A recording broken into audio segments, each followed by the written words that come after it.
Well, ladies and gentlemen, we have yet another example of mainstream, or whatever you want to call mainstream, news outlets trying their best to run damage control for Sweet Baby Inc. And as I promised, I was going to go through every single one of them. I didn't care how many of them there was. I was going to go through every single one of them to ensure we know exactly who these people are and what they're trying to do in the gaming space. So we have an article here from a website called The Verge that says the return of Gamergate is smaller and sadder. Yes, ladies and gentlemen, over 300,000 people in one Steam curator group is considered small to this person called Ash Paris over here at The Verge. It's a big club, and you ain't in it.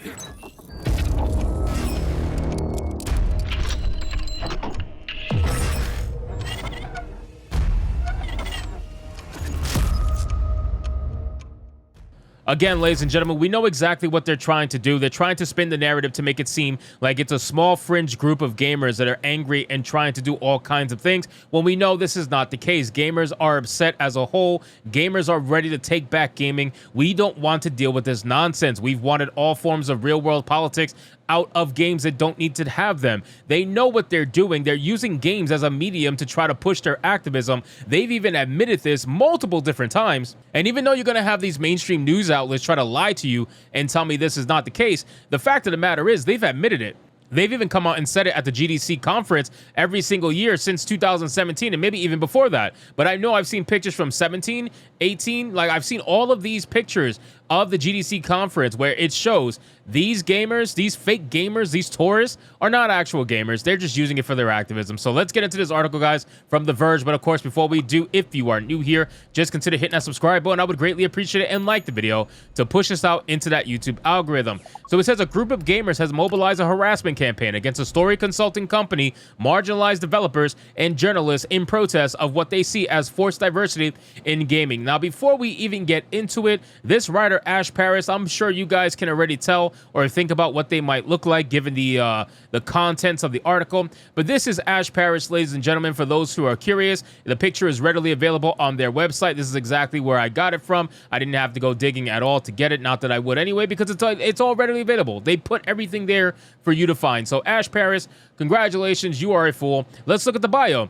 Ash is a video game reporter for The Verge with a focus on covering marginalized gamers and their communities, writing about the intersection of video games and sex, and finding a way to make the general video game public care about the Overwatch League.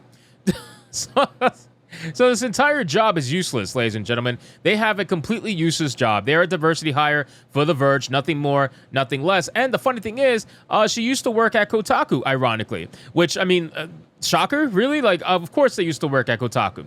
So apparently this person has infiltrated, and by infiltrate I mean welcomed in with open arms, the Discord for Sweet Baby Inc. detected. I don't know if Cabrutus even knows this, but yes, she apparently infiltrated along with the Kotaku writer Alyssa Macante, and they both have their way with the Discord and trying to spin the narrative. It says the Discord server at the center of Gamergate 2.0 is in some respects like any other online community. While I was there, I observed people talking about their day, their jobs, and their interests. Its members stream themselves playing Bejeweled, showing off their personal video game development projects, but one chat room, the server filled with racist memes, sexist and ableist slurs, anti-Semitic messages, and incitations of violence against women and people of color. At the center of it all was one video game narrative development company, Sweet Baby Inc. Now, the funny thing is, these are the same people that will call for violence against gamers, and yet you're not allowed to call them out on it. You're not allowed to say anything whatsoever. But God forbid, these people see a couple of memes and they want to call it violence, all because these memes and these comments disagree with their ideology. It's violence. It's ridiculous. This growing group of people want to believe themselves a new incarnation of Gamergate, a harassment campaign started in 2014 that targeted women, speaking out against misogyny in the video games industry. Wow, that's revisionist history if I've ever heard it so. Obviously, that is not how Gamergate started, and that's not how Gamergate even was, but keep telling your truth. Back then, the harassers used obfuscating tactics, cloaking their oftentimes violent harassment in the veneer of legitimate complaint. Oh, so you know you can't say it was bullshit. So you're trying to say that they're cloaking harassment under legitimate complaint. Oh, that is funny. Social media gave a platform to those legitimate complaints, while the games industry itself remained largely silent, allowing the movement to grow into a many-tentacle behemoth that bolstered the ranks of the alt-right movements that plague our political landscape to this very day. Ah, there it is. There it is. The tie to the politics. The tie to the politics. You just had to do it. You had to do it. You couldn't help yourself but call gamers who disagree with you alt-right, because there clearly couldn't be any centrists. There clearly couldn't be any left-wing people that will disagree with you and your psychopathic notions. No. Everybody that disagrees with you has to be alt-right, has to be racist, has to be misogynist, etc., etc., etc. Whatever buzzword you want to use, because your brain is so fucking small. That's very clear where you stand.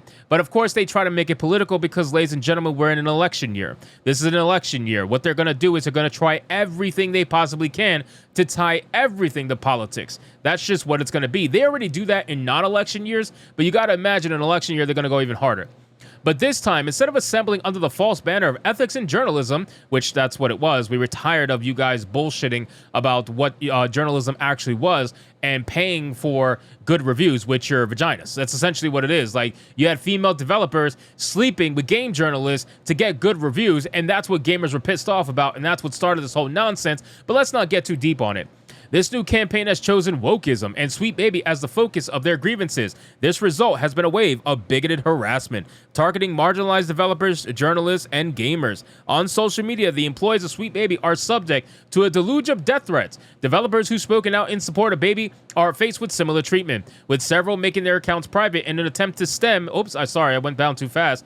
In an attempt to stem, where did it go? The tide of abuse. Journalists reporting on the story have become subject to the same harassment that they're covering. The resulting frenzy has been amplified by major actors in a right-wing media sphere, including libs of TikTok, Matt Walsh, Ian Miles Chung, and Elon Musk. Of course, man, you just have to tie it all to the same people every single time. You don't want to admit that this has nothing to do with politics. The things they say in our inboxes is the most evil stuff you've ever seen in your life, said David Bedard, co-founder and COO of Sweet Baby, in an interview with The Verge. Wait, so all the stuff that you would say about gamers is not some of the most evil stuff? The fact that you call people without any hesitation whatsoever, you call people racist, sexist, misogynist, bigots, transphobes, homophobes, just overall vile stuff, and you have no problems doing that, but you are supposedly getting death threats, which I'm pretty sure you sent yourself from an alt account, and you want to claim victim. It's the internet. What do you expect? The harassment campaign against Sweet Baby echoes the Gamergate movement of 10 years ago. Good, it should. Once again, targeting women, people of color, and journalists in the games industry. Now, I always wondered something. Why is it that you're allowed to say people of color, but we can't say colored people? Like, why is colored people a bad term, but people of color is an acceptable term? I don't understand that. But this time, the events are playing out differently. Developers and gamers are pushing back, affirming that the kind of diversity these people rail against is here to stay. And after speaking with Sweet Baby employees and spending time with their detractors, it's clear the goals of this harassment campaign are largely a reactionary backlash against trends in video games that cannot be meaningfully stopped. So, again, ladies and gentlemen, this person is paid for. It's bought and paid for by Sweet Baby Inc. We know that to be true. It's the same exact bullshit that Alyssa Mercante over at Kotaku is shilling for the exact same thing. We know what the truth is. We know how this all started, and we know how this is going to go. They're going to continue to make articles like this, and they're going to hope that this is going to become the mainstream topic of conversation. But I love the fact that they're trying to say, oh, gamers are pushing back. No, they're not.